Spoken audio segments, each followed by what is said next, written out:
Hi ನಮಸ್ತೆ, ಎಲ್ಲರೂ ಹೇಗಿದ್ದೀರಾ? ಎಲ್ಲರೂ ಚೆನ್ನಾಗಿದ್ದೀರಾ ಅಂತ ನಾನು ಭಾವಿಸಿದ್ದೀನಿ. ನಾನಿವತ್ತು ಒಂದು ಸಿಂಪಲ್ಲಾಗಿ ಟೊಮೆಟೊ ರೈಸ್ ಬಾತ್ ಮಾಡ್ತಾಯಿದ್ದೀನಿ.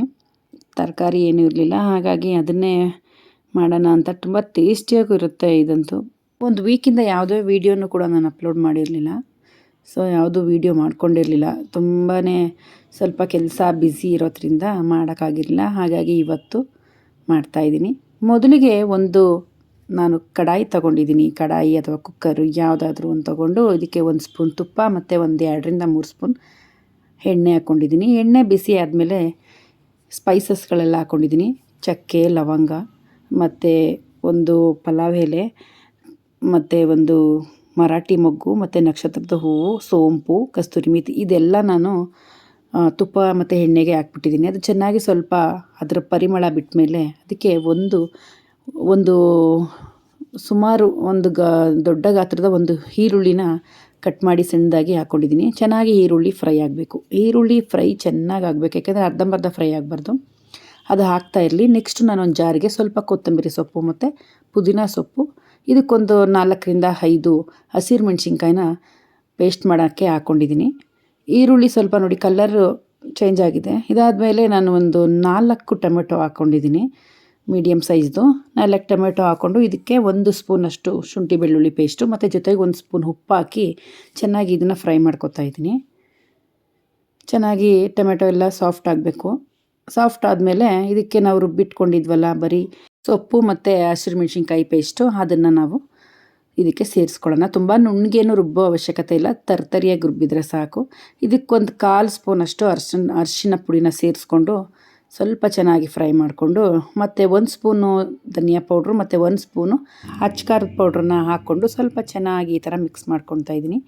ಒಂದು 10-15 ನಿಮಿಷದ ಹಿಂದೆಯೇ ಅಕ್ಕಿನ ನೆನೆಸಿಟ್ಟಿದ್ದೆ. ಒಂದು 2 ಕಪ್ ಅಕ್ಕಿನ ಇದಕ್ಕೆ ಸೇರಿಸ್ಕೊತಾ ಇದ್ದೀನಿ. ಇವಾಗ ನೀರು ಸಮೇತ ಸೇರಿಸ್ಕೊಳ್ಳಿಲ್ಲ, ನೀರು ಬಸ್ತಿದ್ದು ಬರೀ ಅಕ್ಕಿ ಮಾತ್ರ ಸೇರಿಸ್ಕೊಂಡು ಇದನ್ನು ಒಂದು ಅರ್ಧದಿಂದ 1 ನಿಮಿಷಗಳ ಕಾಲ ಸ್ವಲ್ಪ ಚೆನ್ನಾಗಿ ಈ ಥರ ಫ್ರೈ ಮಾಡ್ಕೊಳ್ಳೋಣ. ಇನ್ನು ಸ್ವಲ್ಪ ಉಪ್ಪು ಎಲ್ಲ ಸೇರಿಸ್ಕೊಂಡು ಚೆನ್ನಾಗಿ ಈ ಥರ ಫ್ರೈ ಮಾಡ್ಕೊಂಡಾದಮೇಲೆ ಸ್ವಲ್ಪ ಮಿಕ್ಸಿ ತೊಳೆದಿರುವಂತಹ ಜಾರು ಮತ್ತು ನೀರನ್ನ ಹಾಕೋತಾ ಇದ್ದೀನಿ. ನಾನಿವತ್ತು ಬಿಸಿನೀರನ್ನ ಹಾಕೋತಾ ಇದ್ದೀನಿ. ಸ್ವಲ್ಪ ಟೈಮ್ ಕಮ್ಮಿ ಇತ್ತು.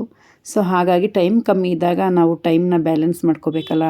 ಸ್ವಲ್ಪ ನಮಗೆ ತಣ್ಣೀರು ಹಾಕಿದ್ರೆ ಅದು ಕುದಿ ಬರೋದಕ್ಕೆ ಒಂದು 5-10 ನಿಮಿಷ ಆಗುತ್ತೆ. ಹಾಗಾಗಿ ಫಸ್ಟೇ ನಾನು ಸ್ವಲ್ಪ ಬಿಸಿನೀರನ್ನ ಕಾಯಿಸಿಟ್ಕೊಂಡು ಹಾಕ್ಕೊತಾ ಇದ್ದೀನಿ. ಏಕೆಂದರೆ ಒಂದು 5 ನಿಮಿಷ ನನಗೆ ಬೇಗ ಆಗುತ್ತಲ್ಲ ಅಂತೇಳಿ ಬಿಸಿನೀರನ್ನ ಹಾಕ್ಕೊಂಡು ಇದನ್ನು ಒಂದು ಕುದಿ ಬರೋ ಟೈಮಲ್ಲಿ ನಾನು ಲಿಡ್ನ ಕ್ಲೋಸ್ ಮಾಡ್ಕೊತಾ ಇದ್ದೀನಿ. ಕುದಿ ಬರೋಕ್ಕೂ ಮುಂಚೆ ಲಿಡ್ನ ಕ್ಲೋಸ್ ಮಾಡ್ಕೋಬಾರ್ದು, ಏಕೆಂದರೆ ಮಸಾಲೆನೇ ಬೇರೆ ರೈಸೇ ಬೇರೆ ಆಗಿಬಿಡುತ್ತೆ. ಸೊ ಅದಾದಮೇಲೆ ಮಿಕ್ಸಿ ಎಲ್ಲ ನಾನು ಒರೆಸಿ ಕ್ಲೀನಾಗಿ ಅಲ್ಲಲ್ಲಿ ಎಲ್ಲೆಲ್ಲಿತ್ತು ಆ ಜಾಗಕ್ಕೆ ನಾನು ಸೇರಿಸ್ಬಿಡ್ತೀನಿ.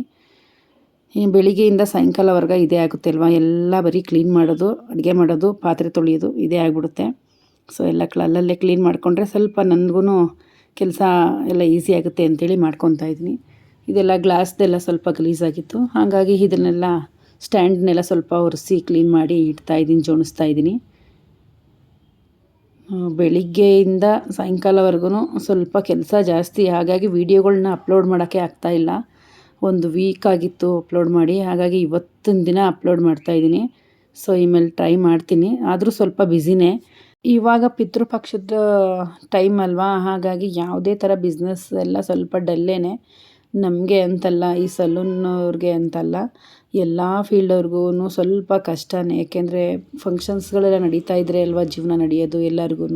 ಒಂದು ಮದುವೆ ಆಗಿರ್ಬೋದು, ಎಲ್ಲ ಫಂಕ್ಷನ್ಸು ಇದ್ರೇ ಒಳ್ಳೆ ವ್ಯಾಪಾರ ಇರುತ್ತೆ, ಜೀವನ ಆಗುತ್ತೆ. ಈ ಟೈಮ್ಗಳಲ್ಲಿ ಸ್ವಲ್ಪ ಕಷ್ಟನೇ. ಪಿತೃಪಕ್ಷ ಎಲ್ಲ ಆದಮೇಲೆ ಸ್ವಲ್ಪ ಎಲ್ಲರಿಗೂ ಸ್ಟಾರ್ಟ್ ಆಗುತ್ತೆ ಮತ್ತು ಬಿಸ್ನೆಸ್ಸು. ಈಗ ನಮ್ಮದೂ ಅಷ್ಟೇ, ತುಂಬ ಡಲ್ಲೇ.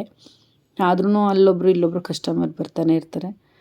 ಅಷ್ಟೊಂದೇನು ಹೇಳ್ಕೊಳ್ಳೋಷ್ಟಲ್ಲ, ಸದ್ಯಕ್ಕೆ ಜೀವನ ನಡೆಸುವಷ್ಟು ಆಗುತ್ತೆ ಅಷ್ಟೇ.